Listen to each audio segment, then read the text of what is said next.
So I'm looking forward to our EMFACE Roundtable in a few minutes with many of my colleagues from around the country and around the globe.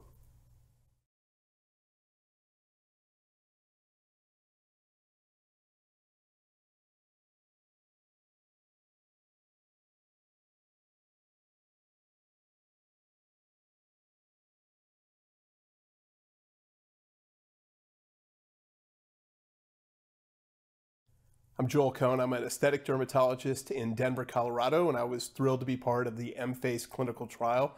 We treated 96 treatment sessions for the EMFACE clinical trial, and at this point in my clinical practice, we have over 400 treatment sessions that have been taken place. We've seen really nice results. We've seen patients who have really improvement in tone, and we see people who have improvement overall in volume as well by really lifting and suspending these areas of muscle and fascia and ligaments. When patients come to see me, they've made a decision to really think about aesthetic dermatology instead of having a facelift and a bigger surgical procedure. And like your practices out there, I use many of these technologies in combination, and having a concert of different ways that we can improve the appearance of patients' skin, whether it's hyperfunctional musculature, whether it's volume loss, whether it's laxity, and then really dealing with some of the discoloration that people have, as well as etched lines and wrinkles. So being able to address all 5 of those parameters is really important. And some people have more significant issues in one camp or another. And for our practice, EMFACE fits really in there for patients who have mild to moderate laxity that want to see improvement in that laxity. And we use these very frequently in concert with using injectables. So patients having neuromodulators to really relax some of these areas of hyperfunctional muscle, like in the glabella, and then people who have volume replacement needs. Sometimes that's laterally along the zygoma and the temple, along the jawline, or the anteromedial cheek.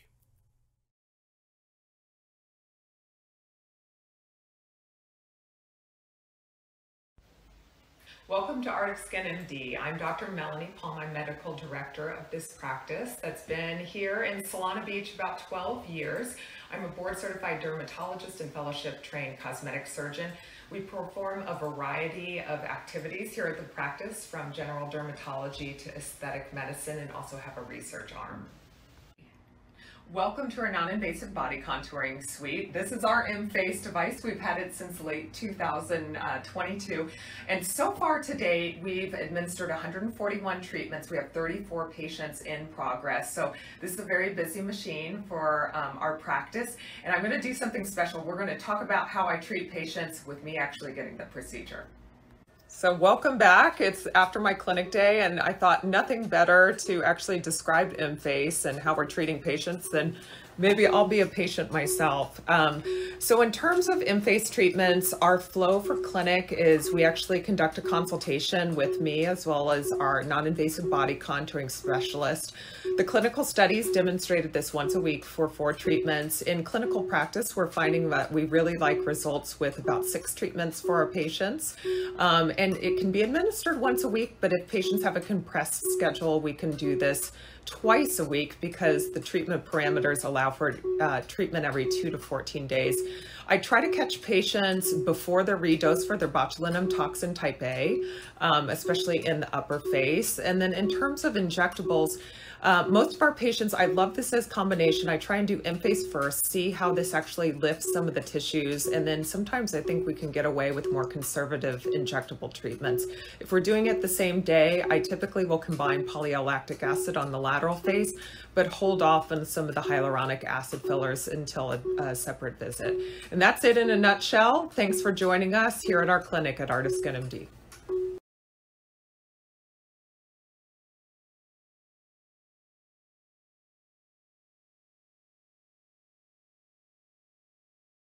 Hi, I'm Suneel CHILUKURI, a board-certified dermatologist in Houston, Texas.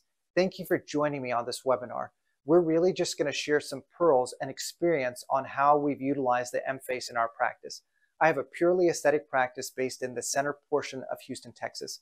We've had the EMFACE now for a little over a year, and we've performed approximately 675 treatments so far. The question that I often get posed is, how do we utilize this with neuromodulators, with fillers, with other energy-based devices? Very simply, When a person first comes in for a consultation, you want to evaluate what issue it is that's going to give them the biggest wow. When you're addressing that patient, you're going to use your smart fingers. You're going to figure out, is it skin laxity? Is it that there's muscle tone weakness that's pulling down? Is it that there's structural changes that are going on in that person's face? Review their photographs from when they were a child. Review their photographs from when they're a teen and a young adult so you can see what's changed over that time. In the past, we had great devices to recreate structure, to help redrape the skin a bit, but never anything that's going to tone the muscle, that's going to help us lift up where the cheek sits, lift up that brow position, unless we turn to surgical options. Those surgical options, also known as radiodectomy, would allow us to then reflect the skin, take that muscle, shorten it either by sewing it to each other or to lift it up and replace it, performing what's often called a deep plane radiodectomy or deep plane facelift. I almost never have to go to that route immediately anymore unless somebody has significant laxity, has significant jowl positioning. For those patients who are in their 30s, 40s, 50s, and 60s who are just starting to see signs of aging, you have to address what's going on in that particular person. If we see, especially in their 40s and 50s, they're just getting a little bit of that jowling, they look down and everything kind of sags a little bit, we look at replacing or strengthening that muscle. That's going to help us lift with resting tone here, or in those cases where they have a lower set brow genetically, we can reset where that brow sits by using something that's going to strengthen the muscle. That's where our EMFACE comes into play. So with the EMFACE, we're going to actually strengthen that muscle, improve the resting tone. And if you're talking about the face, so the cheeks, you're going to actually improve the resting tone of the zygomaticus facial major, the zygomaticus facial minor, as well as the rhizoris. And the rhizoris is what connects to the modialis that lets us lift up that corner of the mouth. As a result of repositioning or strengthening those muscles, you're going to find that there's a secondary benefit for the jawline as well as a portion of the neck. When you combine the cheeks along with the frontalis muscle, so addressing up here, not only are you improving the brow position, you're going to find that you're going to have some improvement, some periocular rhytids as well, both static as well as dynamic. Where do we add our neuromodulators and how do we make sure that it's not going to shorten the lifetime of our neuromodulators? Well, we do studies. So when we were studying this for the FDA, we were actually injecting neuromodulators. So you can pick your neuromodulator of choice. In this case, we have a lot that are back here. We have the classic Botox, we have Dysport, we have Xeomin, and we have the latest, Daxxify. So in this case with the FDA trial, we were able to inject and we had to wait 10 to 14 days before we apply the EMFACE. The purpose of the study was just to see, is the EMFACE going to change or shorten the duration of that neuromodulator? And we found wholeheartedly 100% no. It does not change the effectiveness of your neuromodulator. Same thing, we're starting a study now combining this with fillers. Does it get to a temperature where you can adjust or break down the filler? Theoretically, there should be absolutely no chance of that. Why? We're heating between 42 to 44 degrees maximum temperature, and it's more superficial that we're applying this temperature with the radiofrequency. The melting point for most of these fillers is going to be above 150 degrees Celsius, so we're not even in that range. That being said, how do I utilize this in my practice? If somebody has a structural issue along with the muscle issue, I'm going to replace the structure at the same time as my EMFACE. So for instance, if you have some hollowing of the temporal fat pad, which extends to the preauricular zone, as well as the platysma and the neck, I'm going to adjust here by putting what we need to for structural support in the temples. At that same visit, shortly after we finish our filler, I'm going to then add the EMFACE to then reposition and strengthen that muscle. I'm going to apply it to then apply to the forehead to improve the overall global aspect. At that same visit, pre-treatment with the EMFACE, if I need to address the jawline, let's say it's shorter, let's say the mandible doesn't extend to as far as we want it to, you can inject anteriorly and posteriorly to then extend and give the proper structural change. What position do we put this in? I do that first before applying the EMFACE. Why? I don't want the EMFACE to change any structural visibility that we see. I want to really place the product where I need it.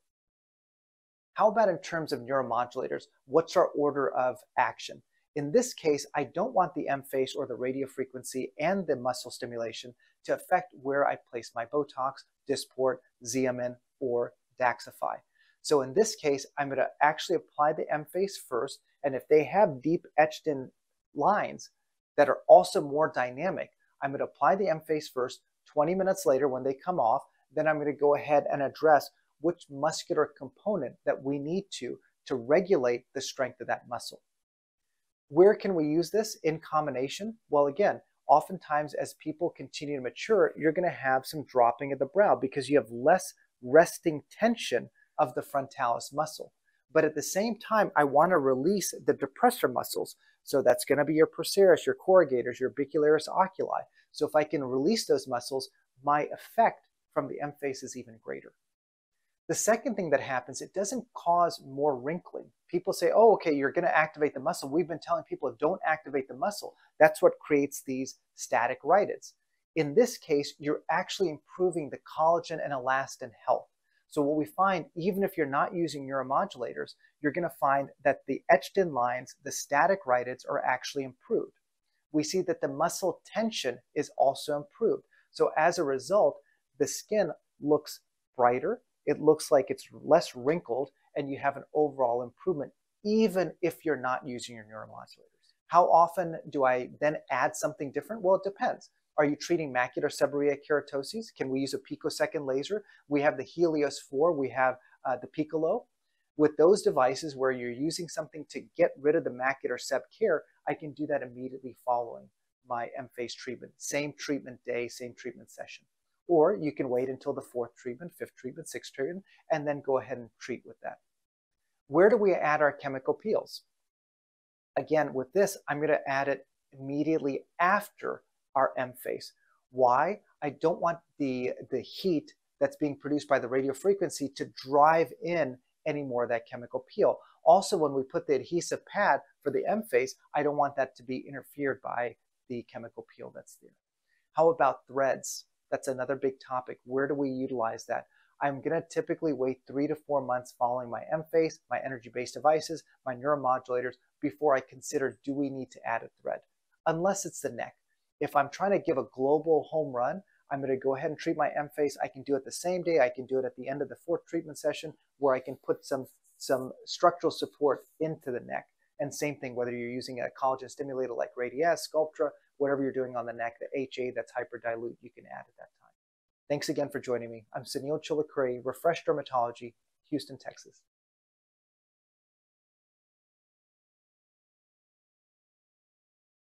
Hello, I am Dr. Nathalie Fournier from France, aesthetic dermatologist, and I have a laser center in the south of France for 25 years. It is full of devices with lasers, IPL, LED, radiofrequency, etc., etc. So when I heard about EMFACE, my personal question was, how can I introduce this device in my practice without harming the other devices?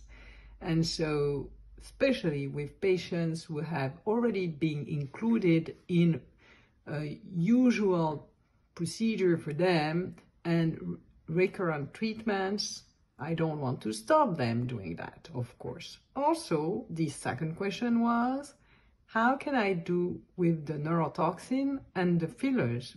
Because I don't want to stop the treatments with these products also. So this was really a big brainstorming about EMFACE. But then when I learned more about this device, I understood very quickly that, of course, it's not a competitor of these technologies. It is just the gateway for this technology procedure. And this is also the beginning of something for some patients who have never been in aesthetic, who do not want injection also. So how can it be at the center of your customized protocols for every patient? In fact, it's easy. Just examine your patient and see what you can offer with every patient. EMFACE plus, for instance, fractal CO2, radiofrequency, a little bit of fillers, a little bit of toxin. And in fact, it's a really easy game and it's very interesting. You examine your patient and you make a real personalized protocol for every single patient with EMFACE in the center of your treatment. And that will help people to go forward and to, because they have a maintenance treatment to do with EMFACE, to continue also the other treatments. So think about EMFACE like a gateway procedure for the other procedures.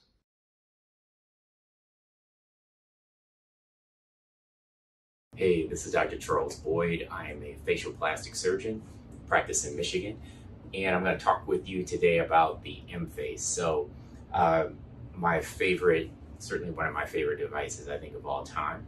I've had the pleasure of having this particular device in my practice for over a year. We've treated well over 200 patients with it.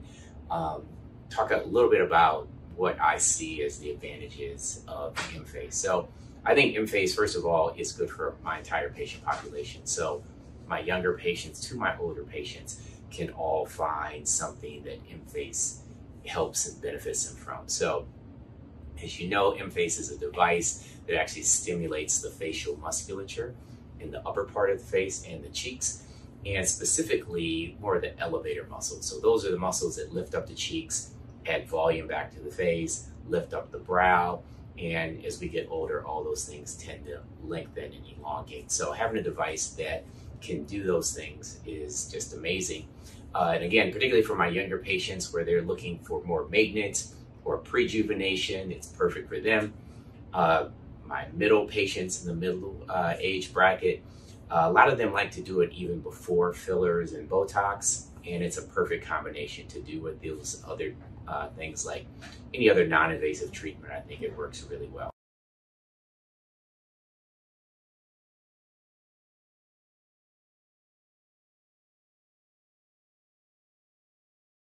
Those were nice videos. I think, Suneel, you answered so many questions that we're gonna borrow your script there.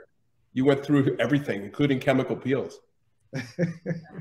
But it's all stuff that we all do in our clinics, right? Everybody who's joined us, I think we have almost 1,000 attendees. And, if you guys would grace me to allow to speak for all of us, we all use these tools in our practice. And the nice part about what every single person said is how are we utilizing with those other tools. Dr. Fournier, you really mentioned, you're using it in combination with your Fraxel, with your neuromodulators, your fillers. And that's what we do on a regular basis. Charles, you're talking about that every single one of our patients or potential patients is a client. Melanie, you were showing how you demonstrated on yourself. And it's all those things that we're doing in our practice on a daily basis. So you're very kind to say, Joel, but I think all of us are saying the same messages. This is one more tool that will allow us to enhance our scarless facelift. We all have been using EMFACE in our practice for quite a while. Many of us participated in the clinical trial, so we began using EMFACE about 15 months ago. So we're going to talk about our experience and how we incorporate EMFACE in our practice. So I'll start with Dr. Fournier. What are the main benefits of EMFACE in your practice? Well, in fact, first is the efficacy of the device. My patients are really pleased with the result. I have a very high index of satisfaction.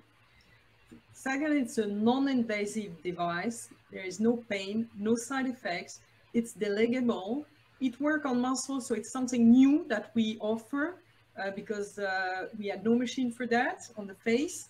And there is no season. You can do this during the summer, even if they are. And so, frankly, this is a real tool which is interesting for any patient in my clinic. And also, we got reproducible results and on every patient. And this is a no knife and no needle. technique also. So speaking of the knife, Dr. Boyd, as a facial plastic surgeon in a busy practice, when you see a patient for consultation, a lot of times they're interested in surgery. But like our practices, sometimes somebody comes to you and says, look, I don't want to have surgery. I'm not a good surgical candidate. I don't want the downtime. I don't want the anesthesia. What are my options? How do you position EMFACE in your practice?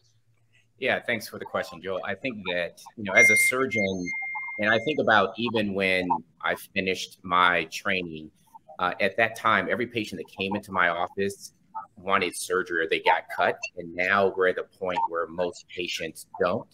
And so I think this is a treatment that for the first time is doing some of the things that we do in surgery. So in surgery, I'm lifting the mass, tightening the muscles, and to be able to do that with a non-surgical technique with no downtime is really a game changer. So Dr. Palm, we've been speaking at meetings for several decades. I always like the way that you explain procedures to patients. And EMFACE is one of those areas where I think we really need to talk to patients and talk to them about how really the tone is established. So when you're positioning EMFACE in your practice and you're having a consultation with your patient, what are your really words of wisdom and how you explain it works? I'd be really curious to hear from the other speakers as we go along too, but there's a movement happening, especially on the West Coast, where people are dissolving their fillers. They don't want an overfilled look. And so I find that a lot of my patients like the idea of something that's natural and using some of their own body to sort of rehabilitate. And I think that falls nicely into the story of sort of how I explain EMFACE. I mean, similar to Dr. Fournier, I say we've never had something short of surgery to really address the muscular compartment. We've had things that help this mass and tighten it up a little bit, but nothing that helps with hyperplasia and hypertrophy of some of the facial musculature. So I talk to them about this is kind of like rehab and PT for our face, that our muscles over time become more elongated. They sort of act as hammocks in our mid-face, and that becomes a little bit elongated. It doesn't function quite as well. And so this is an opportunity to sort of get in the gym, tone them again, work again a little bit against gravity, and have our own body sort of rehab and heal itself. And that's something very appealing to my patient population. So regardless of what our practice is, from aesthetic physicians to aesthetic dermatologists to facial plastic and plastic surgeons and oculoplastic surgeons, I think neuromodulators are really a big part of all of our practices. And one of the concerns out there is really understanding how neuromodulators work and then how EMFACE works.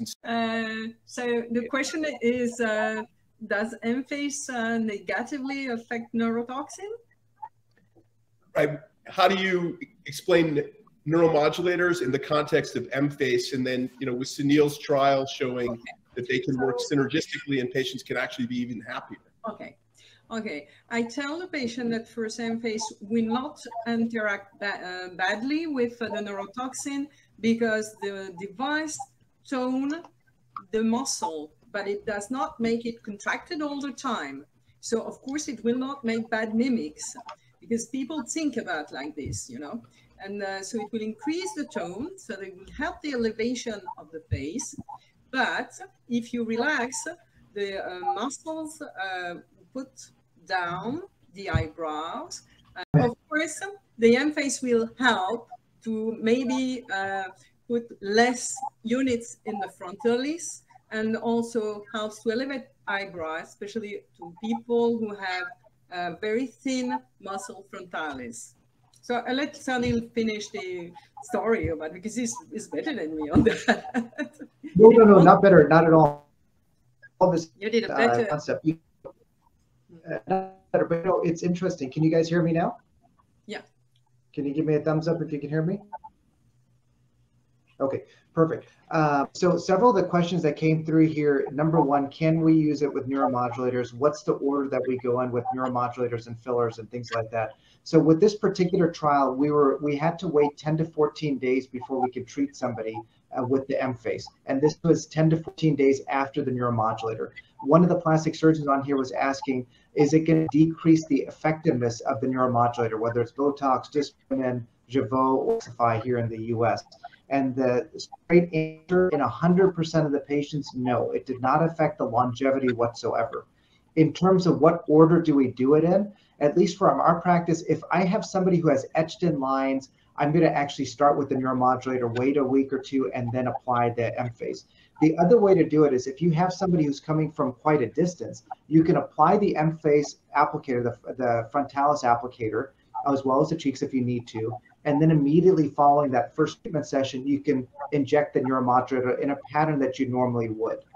In this case, typically, if we're injecting just based on the efficacy of the lift that you're going to see, the brow lift with the EMFACE applicator up there, I typically will release all of the depressor muscles. So we're going to release the procerus, the corrugator, the nasalis, as well as the bicularis. So if we just go in this pattern right through here, you'll notice that EMFACE is actually more effective in terms of the clinical results that the patient sees within 1 to 2 weeks.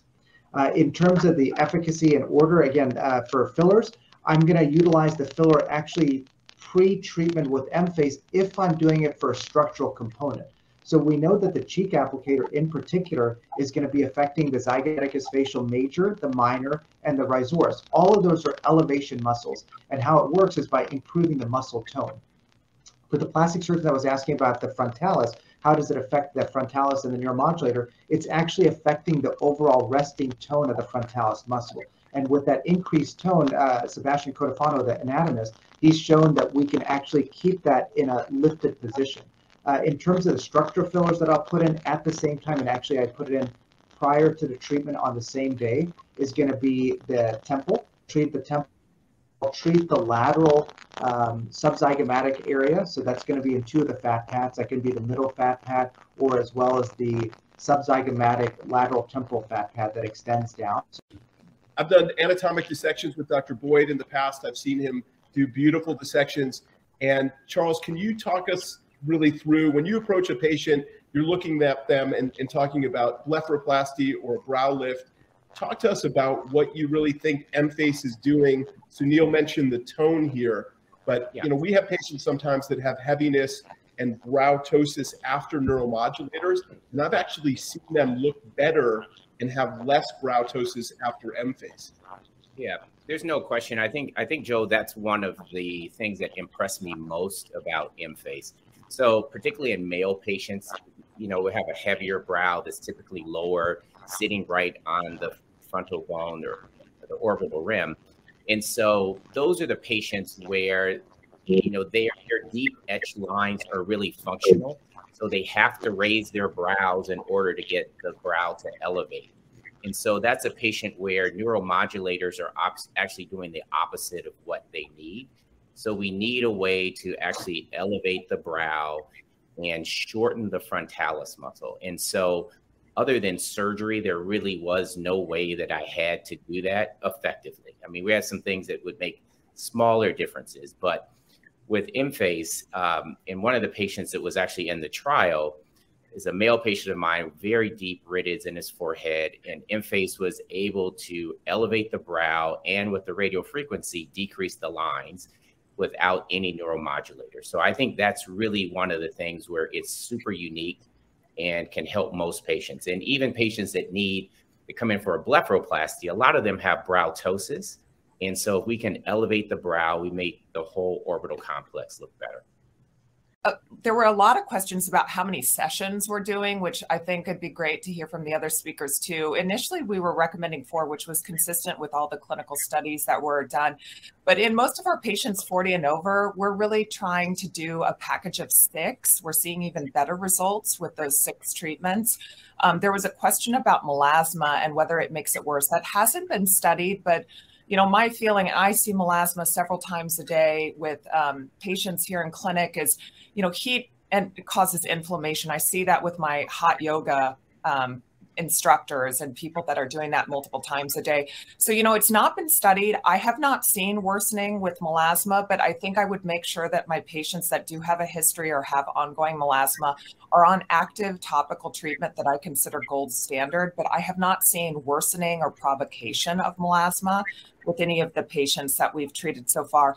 In terms of schedule, you know, the clinical studies conducted it once a week, 4 times. But it's FDA cleared for between 2 and 14 days. So yes, you can do compressed treatments. And we've definitely done that for out-of-state patients that are like zonies, which means they come here from Arizona to escape some of the hot weather. We've done it, you know, every couple of days. I myself am one of those. But in terms of sort of the skin changes, you know, we want to reach that happy temperature of about 42 degrees and have that sustained.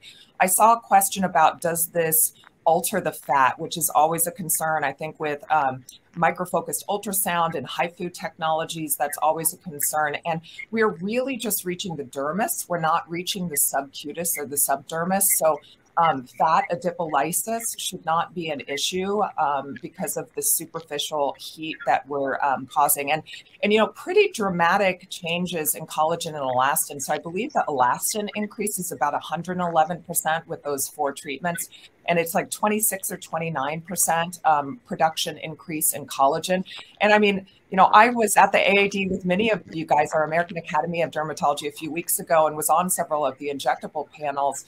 And my colleagues that are lecturing with me are like, what are you doing, Melanie? Like, you look great. And I haven't had injectables. I've just had over, you know, I did 3 and then 3 about 2 months later. I just did EMFACE. And I mean, you can even see now on the display, just quality of skin. That's something that I think sometimes isn't captured in photography, but definitely feedback we're getting from patients. So sticking with the neuromodulator sort of category before we jump into other areas, you know, first I just want to point out, you live in California. You mentioned there are people that do hot yoga more than once a day. I honestly, I haven't seen that yet. When I've done hot yoga once a week, I look emaciated here. But you know, in terms of where we position these things in our practice, in terms of neuromodulators, Dr. Fournier, are you using neuromodulators in the same degree and the same dosage? Are you changing your overall approach to neuromodulators? Well, in fact, I have the device for now 5 months only. I did about 400 patients, 400 treatments, and not 400 patients, unfortunately. And in fact, from the beginning, I tried to do the toxin 15 days before the first session of EMFACE, so I can make the control at 15 days and then begin the EMFACE session. For me, I could do for people who live far from my office, the session of toxin at after the first session of EMFACE. But I would wait because of the heat, you know. I would wait at least half an hour before doing the toxin. About injection points, probably I will use less unit in the future, but for the moment I didn't change anything. I keep on with what I was doing formerly, just to see what was the difference. What I saw is that there is no difference. I mean, the toxin, the EMFACE has no negative effect on neurotoxin from my point of view. And so now I will think about maybe using less units, especially in the frontalis. But I will keep on for the corrugators and procerus, because of course, if you don't relax them, you won't get the elevation also. And one thing which is probably very good is that by doing a lot of sessions in the frontalis, you diminish the thickness of the frontalis. And so doing EMFACE, you will probably spare that, you know. You will keep your frontalis active and you will keep the frontalis thick, which is good because the skin will not slide down. What we saw after years. So I think, yes, we can probably diminish the number of units. This article really is a paper that's evolving right now that several of us have worked on really looking at the mechanism of action of EMFACE that we talked about. And as Suneel alluded to, Sebastian Codafana is an anatomist at Mayo Clinic, and really talking about how what we're doing here is enhancing tone. So really, if you think of the face as a well-worn hammock over time, where there's laxity in some of the ligament and fascia planes, and also elongation of the muscle, we're basically tightening the tone of these areas to lift these areas up. And then the next paper is really Suneel's paper that has been submitted already, that really looked at his experience using neuromodulators using EMFACE after neuromodulators, showing patients had an even better result and were happier with it. So this is, really great work from Suneel and Chris Robb and Yao Halas and Sebastian Codafana, looking at specifically these patients that were treated with neuromodulators and then subsequently ended up getting EMFACE and had even better results.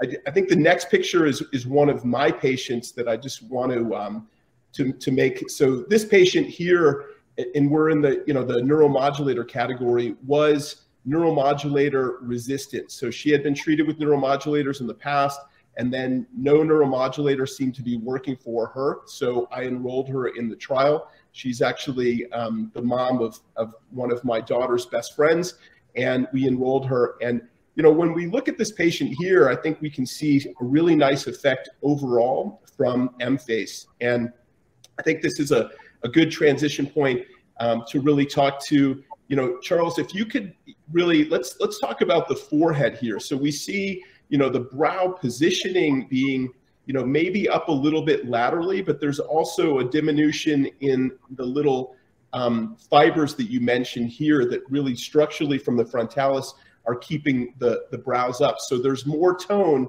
but nevertheless, there's actually less lines. And this is something that I really think it's important for all of us to explain to our patients.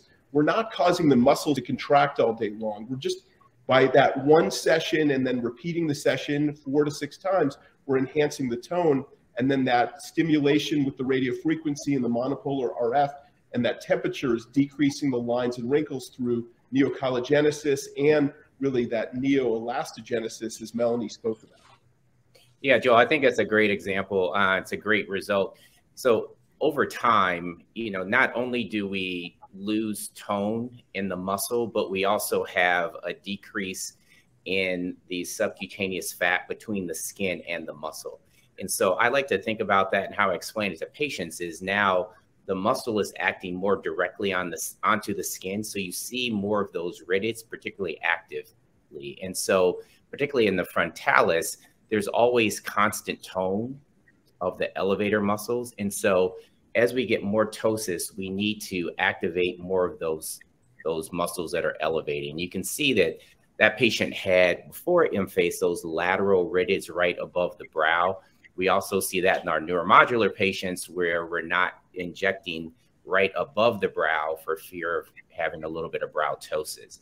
But if you can increase the tone and strengthen the muscle, also increasing collagen in the thickness in the subcutaneous tissue, then you see a more smooth, a more toned, and a much more youthful look on your patient. So I think she's a great result. I know you're going to move down to the mid-face, I think is even more impressive. So the mid-face, she had improvement overall in just structural. You can see the projection of her cheekbone, the appearance that everything has sort of been moved up in these compartments and the interconnection of these compartments. So Melanie, if you want to speak to your experience in patients in the mid-face, you've been a proponent of Sculptra and fillers in the mid-face for a long time.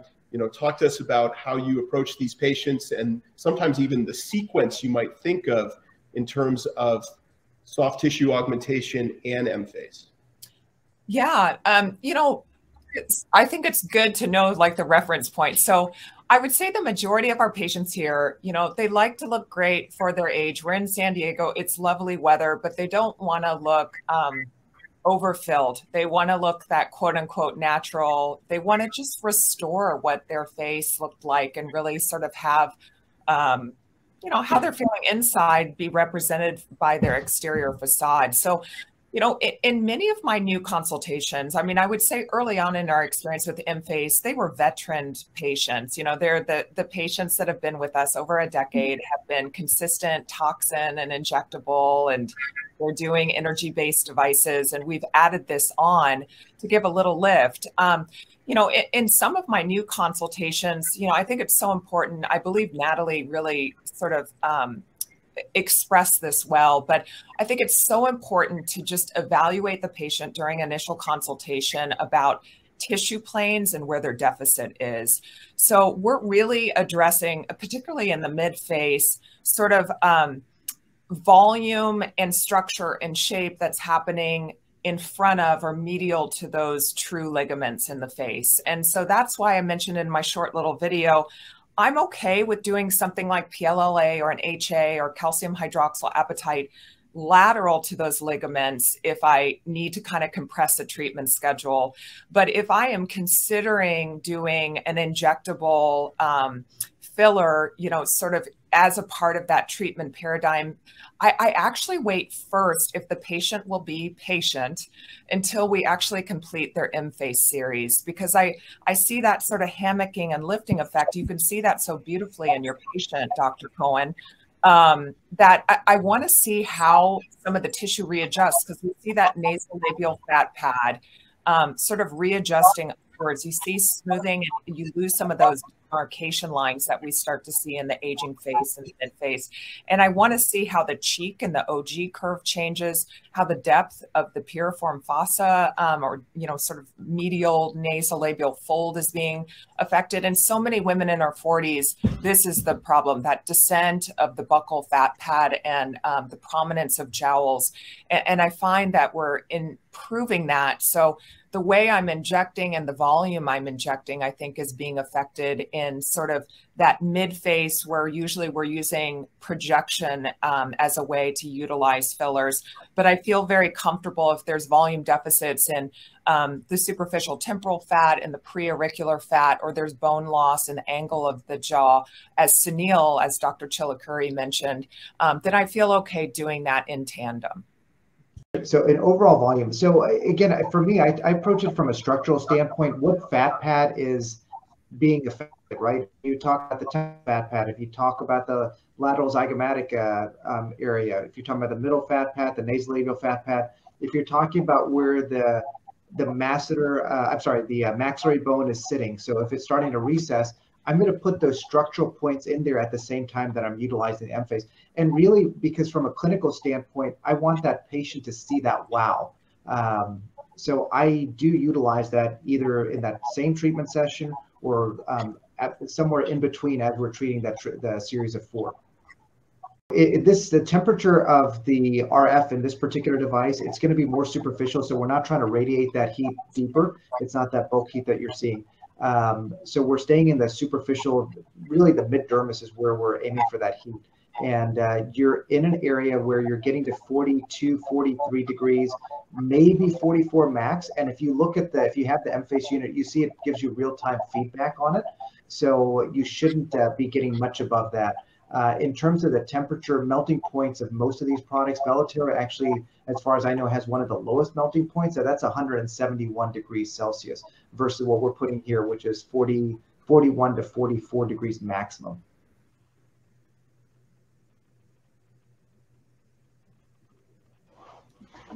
Dr. Palm, as the resident sculptor here, talk to us about what's going on in terms of sculpture underneath, because I have no problem with putting EMFACE directly over an area that I've augmented with sculpture as well.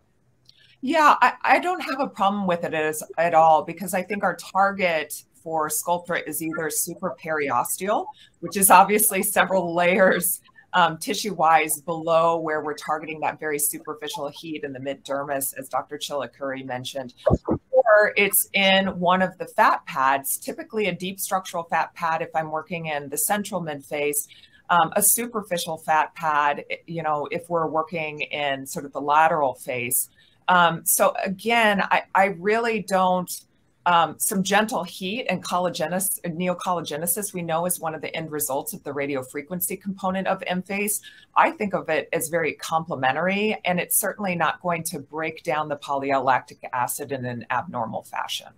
You know, Dr. Boyd, there are many ways that we can enhance the jawline, and you can see like a really crisp jawline here, but on the next slide is a patient who's a decade older, and this is, I think, a great result. The patient's a nurse. You know, the pandemic and taking care of kids has been, you know, really tough on a lot of people.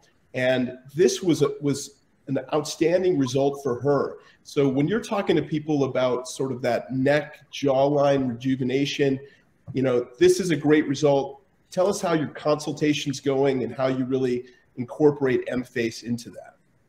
Yeah, I think it's an amazing result, Joel. I think that, and this is a great example of what we're trying to achieve even with the surgical lift.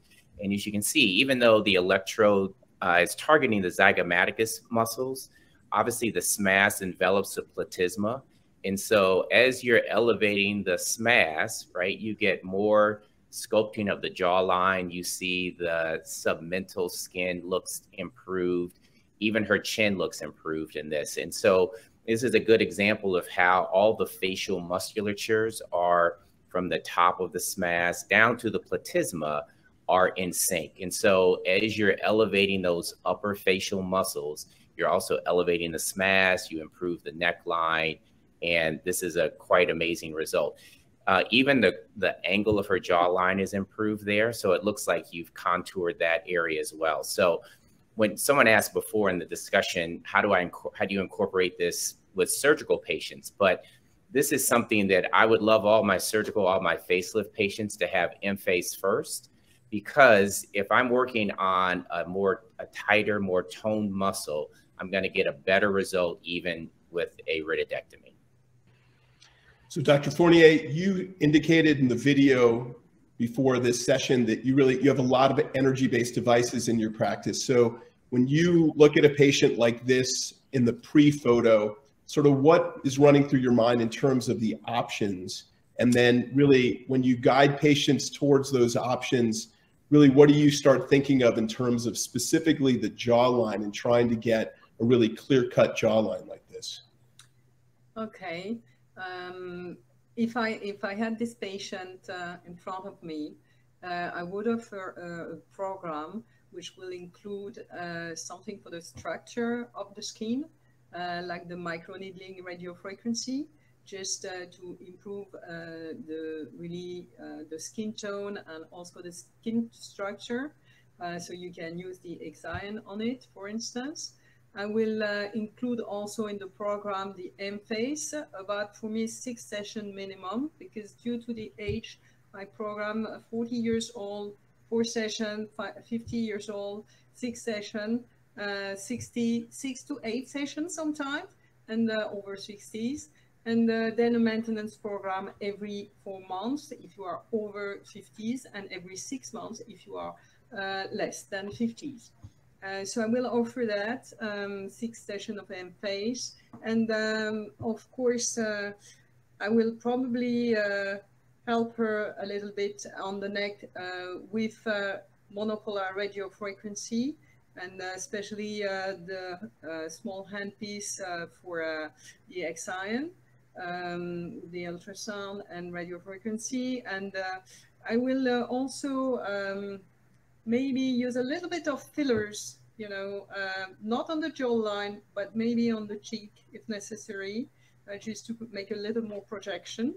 And well, I will see after that, when I mix all this, how she will become, and then I will adapt the treatment. So, you know, when you're talking to patients about the overall benefit of combination therapy, you know, in terms of your overall sequence, you know, I think you explained very nicely that the patients that had neuromodulators before benefited from having EMFACE. In terms of, you know, sort of that next step, you have a lot of different devices, BTL devices in your practice. You know, talk us through sort of maintaining results and giving people sort of that blueprint of what they can do over successive months. Definitely. And thanks for the question. That's a fantastic question. We have a lot of devices. We have 52 devices in our practice right now. We just added a 53rd this past Friday. So it's always a question of how do we utilize these? Any device that we don't use for more than 6 months, we either sell it off or we give it to the VA or we give it to the resident. So the device that we have, we use in combination. Let's say for the lovely lady that you have in front of us, this 49-year-old woman, she got great results. I'm not sure if it was 4 treatment sessions, 6 treatment sessions. I presume this is 3 months after the last treatment session of 4. Joel? Correct. She was from my site's clinical trial, so this is 3 months after the 4th session. Let's utilize her as an example. If this is a patient, she already trusts you. If I'm in your shoes and she trusts me, what else would I do to enhance her results? For a maintenance type protocol, using the Exion, we know, and we finished that clinical trial, and I think it's already published, where we do the difference between using, let's say, Exos Ultra, which was a combined ultrasound unfocused with the RF, versus what we have with the Exion, which is going to be a focused ultrasound, not microfocus, but focused ultrasound with RF. And we saw there was significant improvement of collagen and elastin. So how can I maintain those results, especially even enhance those results? Let's say for around her eyes, I would add Exion. We're going to be able to tighten even more. In her case, I can also use RF microneedling for the lower lids or even upper eyelids if she has that crinkling when she has dynamic motion. So just from the tissue pushing upwards. So I think that's a way that we can enhance. From a filler standpoint, if you look at the oral pressure, can we give a little support structure using your favorite HA? For the back of her jawline here, you can see there's just a little bit of, at least from the photo, it looks like there's a little shadowing over the anal-gota notch. So maybe we put some structural support with whatever your filler of choice or collagen stimulator of choice is along the angle of the mandible, and maybe go more mid-dermis or superficial dermis to address the little bit of depression that's there. So that's how I would utilize it. So, hey, Joe, can I just add on to that? Yes. I think the other thing in terms of Exion that's so nice, particularly about what we found with that study, was that it greatly increases hyaluronic acid in the skin. And so particularly around the eyes or other areas that you need to plump up the area and add hydration, it's an amazing result there. So I just want to backtrack as well.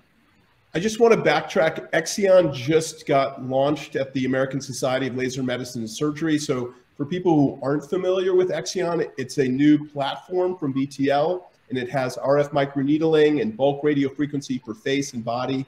And then it actually has FemTouch 360 as well, MFem. So it is an exciting platform for BTL, and we're excited to see a lot more from that platform. If we can look at the next set of photos, and Dr. Palm, when we talk about, patients and getting older, you have a lot of patients with sun damage. You have a lot of patients who really want that healthy lifestyle.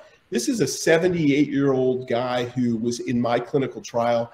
And I think you can see that he's had some nice improvement. Obviously, he may have been sort of thinking at some point along the way to seek out somebody like Dr. Boyd and have a facelift. But, for a guy who really didn't want surgery, didn't want downtime, he was able to get a nice result. So can you comment on this type of approach and what you would do for this patient?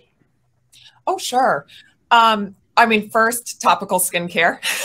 I hope he's using sunscreen, but we want to make sure his extracellular matrix is healthy and that he's not kicking out a bunch of MMPs and collagenases and other enzymes that are sort of like a bad downward drain soup that doesn't allow him to really exploit technologies that are energy-based technologies to their fullest in terms of their neocollagenesis and neoelastogenesis propensity. So I think that is definitely something I would talk to him about.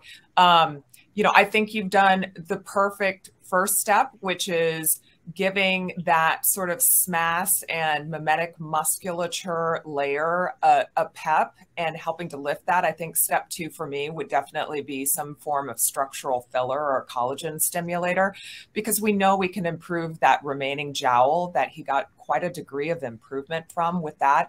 And I'm looking back, he does not have the strongest jawline. I'd want to see some photos of what he looked like maybe 10 or 20 years ago, talk to him a little bit about that. But I think that would be an area of focus, along with a little bit of the superior chin, I think, would benefit along with some of that jawline work in that area. You know, I like a nasolabial fold. I don't want to eliminate it, but, you know, I'd want to see how that improves with midfacial and lateral support. But if there was a little bit of improvement necessary starting at the superior pole of the nasolabial fold, I'd probably help some of that structural bone loss that happens. And then, you know, superficially in the fat, I might help that out a little bit, and the same with his marionette lines. But I love your approach, Joel, where you treated first kind of the skin envelope in the muscular layer, and then sort of addressing some of that volume loss second. So, you know, just as a little background, all these patients have a story. And this patient, first movie I went back to with my wife to resume date night after COVID.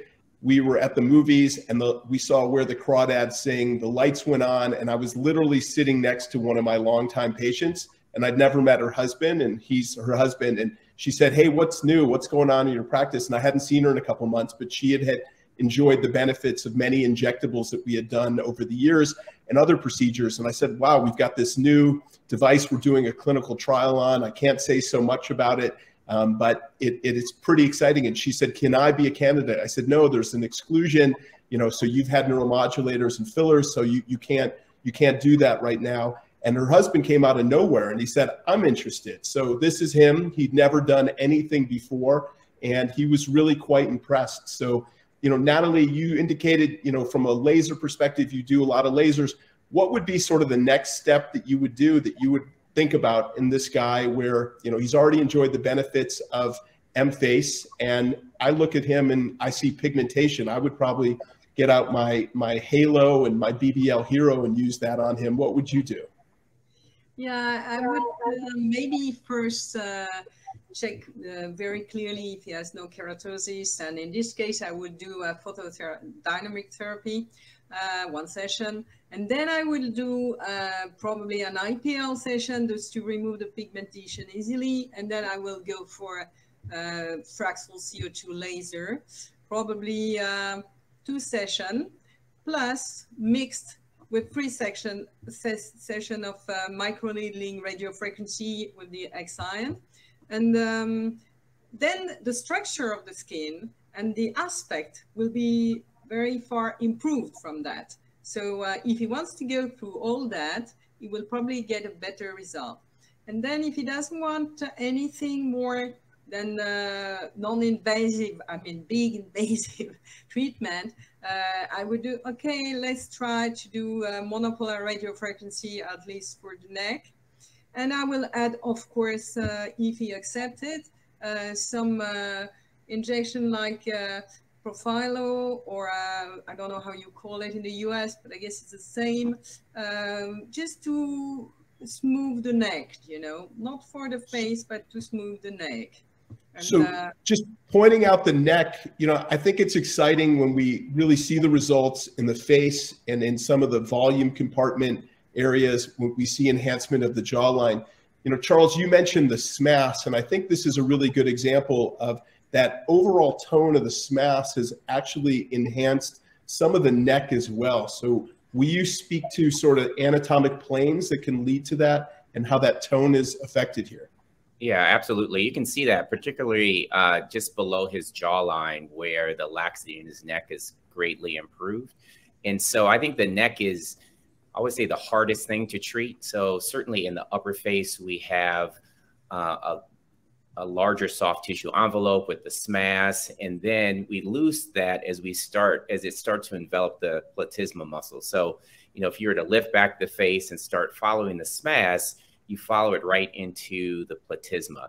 But that's a fairly thin muscle, and the skin is right adjacent to it.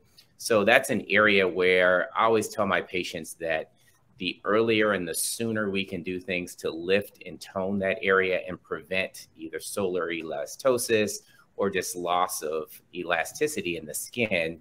And you can see as the platysma starts to go more anteriorly, it needs to be pulled back posteriorly. And so EMFACE is a great treatment for that. You know, I agree with all of my dermatology colleagues on here. Certainly Fraxel or BBL Hero would be perfect. but I still want to do a short scar facelift on this guy and take it home. Melanie, from your experience in doing the work with EMFACE, you know, what can be really the durability of a response like this? Yeah, I think that's such a good question. I saw, Joel, there were some questions about like who's a good candidate and maybe who's a poor candidate. You know, I think youth is always on your side in terms of number of sessions. And I think we've heard Dr. Fournier say the same thing. She has sort of a stepwise fashion of, on average, how she treats patients as they march through time, age-wise.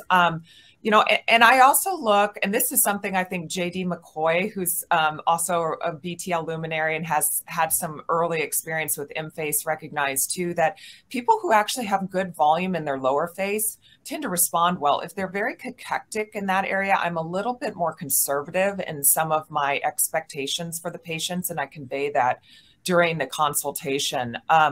You know, and just in terms of sort of maintenance, what we've done for most patients is similar to what we've done with some of the EM technologies. So we have said quarterly would be best, but I want to see at least twice a year to maintain the results.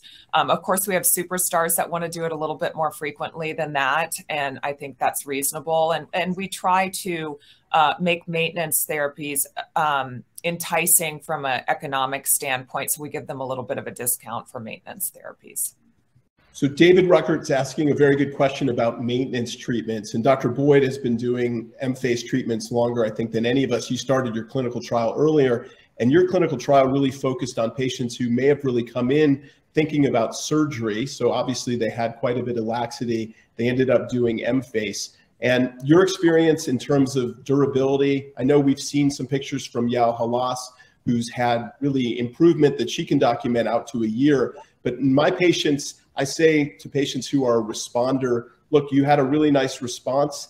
We have really good data at this point from my clinical trial and others that the people who've had a good response, you know, show that type of response 3 months later, 4 months later. I do think there's a bit of an attenuation of that response at about 6 months. So we can do maintenance like gym membership type programs to give them sort of a maintenance treatment perhaps every 6 months. So what is your experience, Charles? Yeah, thanks, Joe. I think that, you know, I certainly have patients that are 18 months out from their original trial, and they still look better than they did prior to EMFACE. And so I think I tell them that the jury is still out. So I generally tell my patients that I have patients at least 18 months. I really do encourage them to do maintenance. And I think the gym analogy is one that I use commonly. You know, if you go to the gym, you can certainly work out really hard, but you still need to continuously stimulate those muscles to tighten them and keep them and to maintain that tone. So we have them on a program where we do maintenance, usually at least quarterly. Again, as Melanie mentioned, some patients do it more frequently than that. I think that I'm actually, even in the first consultation, we're often treating them kind of like I do sculpture patients. So I generally say, well, you might need a treatment per decade of life. So if they're 50, I tell them about 5, 66, 77 treatments as that initial baseline. And so I think that's one of the things that we're doing. And so in terms of the longevity, I think that, you know, those first patients, at least 18 months in my practice. And so we'll see as we go on in the study. I think that's incredibly exciting that you've seen 18 months because, you know, Yao's pictures at even 12 months where she just continued to follow a patient, you can still see some bit of effect. So that tone is really helping to reestablish for quite a while in those pathways. I think that's a great segue to really talking about some unique circumstances that we've seen in some patients, and people have reported some patients who have Bell's palsy who all of a sudden have better symmetry. Has anybody treated a patient with Bell's palsy? I know we don't understand exactly the cause and it's idiopathic, but Suneel, talk to us about your experience. So we actually have 3 Bell's palsy patients that we've been treating, and then we have 2 CVA patients, so stroke victims, with really pretty significant improvement. So typically the side that's affected by Bell's, especially if it's more than a decade, that side, the tone is increased. So the side that hasn't been affected is actually fallen down more, if you want to say it's fallen or looks fallen. So we can adjust, because based on the EMFACE itself, you can adjust each applicator individually. So you can adjust both the high Fez as well as the RF. So for those patients where we're trying to pick up, let's say, improve the tone on one side, I will increase that high Fez to 100%. Let's say it's the left side is lower. So I'm going to increase the high Fez to 100% here while I'm using RF at 100% on both sides. I don't want to activate the other side unless we're going for a specific indication. We've also done this for significant asymmetry of the brow, where you can see that, let's say the right side is sitting a centimeter. I've got one patient where she was 1.3 centimeters lower, and now the difference is 0.3 millimeters. So it's very significant improvement of the brow position. And that we've seen the brow position, especially if you continue with your neuromodulators to kind of adjust that. It's lasted, she's now 16 months out with great results. So Melanie, I know you've been involved with the Emsculpt Neo projects for many years, and you've done much of the work and have published this and presented this. We get a lot of questions sometimes about high fem in Emsculpt Neo versus high fes in really EMFACE. So can you sort of delineate that for us? Sure. I mean, I explained to patients, these are kind of cousins. They're not the same, though. So, you know, we're causing involuntary contraction of the musculature directly with high fem technology, where it's more about depolarization with high fes technology. So I think that's really important to make clear with patients. I'll tell you, for our body work, you know, and I'm curious to see from the other speakers, the majority of our work these days, even though we have Emsculpt and Emsculpt Neo, we love combining Emsculpt Neo. Not only does it, you know, pre-warm the muscles for the high fem treatment, we see, you know, increases in the fat reduction when we actually do that. And then just anecdotally, we see improvements in the skin texture. So I think it's really important to explain to patients the difference, that you can think of them as somewhat, you know, unrelated cousins, but it truly is different technology that we're using on the face versus on the body. That's great. Thank you. You know, I think this is, Charles, this is one of your patients, and this is something that we definitely see. And I think that even if we don't have a 3D camera in our practice, I think having your pictures to show patients that there is a volume change that you can see. And what's really happening here in terms of cheek volume is, after EMFACE treatment, there's actually about 1.5 cc of filler type of appearance. So can you speak to this result here? Yeah, I think there's a, so we know there's a line of ligaments that go along the face from the jaw to the temporalis. And we know that as you lift and add, even if you were going to do it with a filler, this anterior to that lateral line will increase projection in the cheek. And so lateral to that increases lift. And so what we're seeing here in this EMFACE, and this was done with a vector camera, that EMFACE alone added about 1.5 cc's of increased projection, and that is represented by the blue.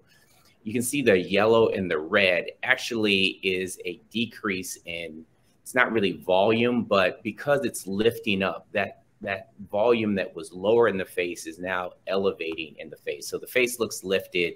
It looks like the patient has had filler, or she just looks more youthful. I think that, as Melanie mentioned, a lot of patients are trying to kind of have less filler, or certainly that look, but we do want that youthfulness where we have that more heart-shaped face, where it's fuller at the top and less full and more angled along the jawline and lower face. And so this is one that I show all the patients in terms of what results are possible with EMFACE.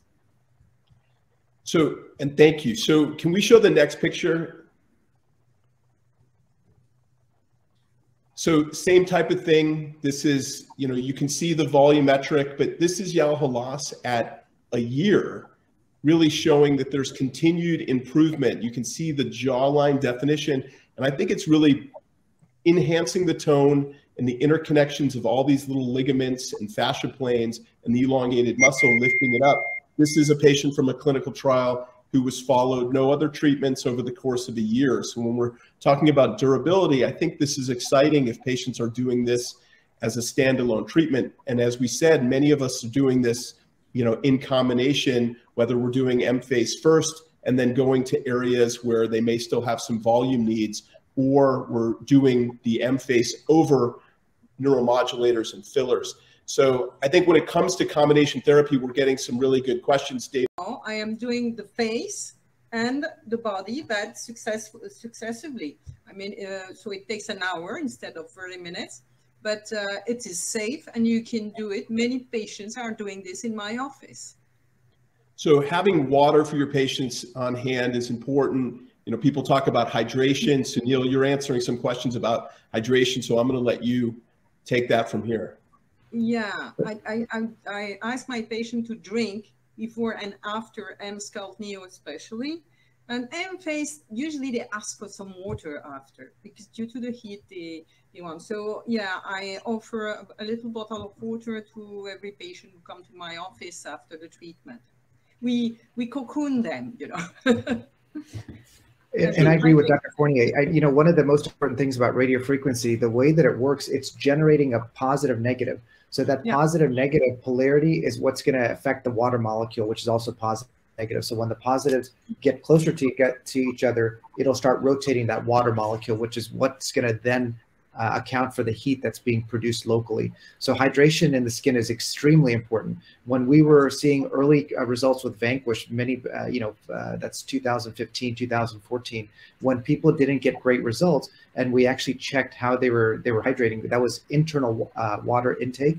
It was a big difference. We saw when people were drinking the night before, drinking the day of, or drinking the day after with alcohol, they were getting more dehydrated. We weren't seeing the same effect. In terms of the skin, there's a couple of things that can be done. If you don't trust it, the easiest thing to do, honestly, is to download the BTL app. So we make our patients actually download that app in the office when they come for the consultation, and we can track their water content, especially if we're doing body contouring. I think it's more essential. For the face, we do take a screenshot of that when they come in for the EMFACE treatment. But if somebody's not perfectly hydrated, we can actually apply a topical HA. So the product that we use is Hydrinity, and it has both long and short chain HA molecules. Apply it on, wait for about 10 minutes, talk to the patient, take photos, etc. And then we apply the EMFACE applicator. So that immediate infusion of the hyaluronic acid there does have a temporary effect of water being pulled into the skin. And we're seeing greater results with that. Not just from the high fez necessarily, but more from the skin texture and tone and the luminosity that we see at the end of that result. And we did a small in-office clinical trial treating 12 patients with only one side being treated with the Hydrinity and then applying the EMFACE applicator, and the other side not having anything, just with whatever the patient did with their normal skincare routine up until that point. And we showed that there was increased luminosity, and it's hard to measure because we're really measuring the elasticity of the skin, but they look brighter in person. And then in terms of the elastometer, we saw that there was an improvement of the overall elastic tissue that's there. So I want to point out, we've had a great session. We've talked about incorporating EMFACE into our practice, how EMFACE works, how EMFACE can be used in combination with other things that we do in our practices, from neuromodulators and the synergistic results Suneel saw, to using it with fillers and the volume replacement Charles saw in his study, and Melanie's sort of thoughts on using fillers in conjunction with this and Sculptra in different areas. I just want to get a sense of where everybody is in terms of excitement for the next phase of EMFACE. And at least for me, with Exion's approval and having RF microneedling in a BTL platform, I'm excited to use Exion in combination with EMFACE. So Dr. Fournier, let's start with you. What are you excited about the next phase for EMFACE?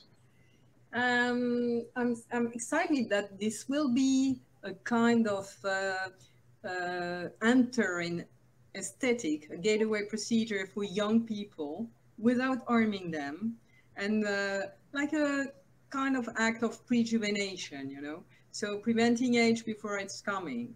So because they smoke, because they don't take much care about themselves, this is an exciting thing, because really we can treat young people without fillers, without offering also neurotoxin, and this is good for their health.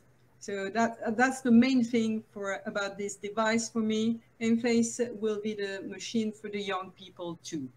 And the second thing is that really the combination, I tried that already because I got the Exine for a while, and really it's working. It's the combination of these two devices improve the structure of the skin and really the tone, and the EMFACE does it works. So it's really a good combination of the both devices. Same question for you, Melanie. You're working in California. You're seeing patients who Nathalie indicated, you know, healthy patients out there. So what are you excited about? I mean, I think, as I've mentioned previously, just this idea that we're sort of rehabbing some of our own tissues is so appealing. And I think we're just at the beginning crest of how this falls. So I think for me, it's you know, combination treatment and using this as a way to really target the SMAS and the musculature. I mean, I do myofascial release with my physical therapist to keep my body in good shape once a week. And so I think of EMFACE as sort of that similar respect for my face to really keep that tissue envelope in good shape. And then I think combining it, doing things that are also promoting in sort of parallel collagen formation, elastin formation, whether that's things like PRP and PRF, collagen stimulators like calcium hydroxyapatite and PLLA. But I think also I'm really happy. I've got almost a 5-head, as you can see, but we're going to have a small applicator soon. So I think we've had challenges with a couple patients having more petite foreheads. And it'll be really nice to have sort of a more bespoke approach to treating the frontalis with that smaller applicator. So, and Dr. Boyd, I see patients all the time who I have no problem with referring on to you and my facial plastic and general plastic surgery friends and colleagues. But one of the areas that I think that is exciting is looking at patients who've already had a facelift and that they're starting to have a little facelift fatigue. It may be 5, 7, 8 years later, and incorporating EMFACE into those patients for a little bit of a tweak. And I've seen nice results. So where are your thoughts in the future of EMFACE? Yeah, it's something we're doing now. I think that generally after a facelift, we say usually about 5 to 7 years is when they'll start to kind of see some of that descent. It's a perfect time to put them on EMFACE. I think it's a perfect time to do the EMFACE Exine combination. So when I think about EMFACE and toning the muscle, and then when you think about as we lose hyaluronic acid and the skin starts to kind of thin, Exine is a great treatment with both the microneedling component as well as the ultrasound and RF component works really well. So I'm super excited of my post-surgical patients to use those as well. And Melanie, I'm in San Diego this week, so I might need to get your body person so I can get my whole myofascial tone together too. And then wrapping up with, you know, Dr. Device over here with 53 devices now in your practice, Suneel. How many did you get rid of if you kept 53, Suneel? That's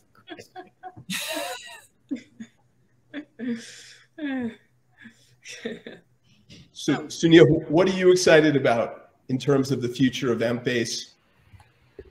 In terms of the future, I think it's really interesting to put clinical trials in front of everybody. So how are we combining this with RF microneedling, whether it's Exine or otherwise? How do we do with bulk heating with radiofrequency ultrasound? How do we utilize it with our resurfacing? What's the safety that we have with fillers, HA fillers or collagen stimulators? Is there an ideal time frame in which to apply these other modalities? Can we use this with plasma or helium technology to shrink wrap that skin after we do an EMFACE? I know clinically in practice, all of us are using these combinations. I don't think we have a definite answer. Is it better to do this first or that second or whatever the order is? So I'd like to see where we're going with that. But I agree with what everybody has said.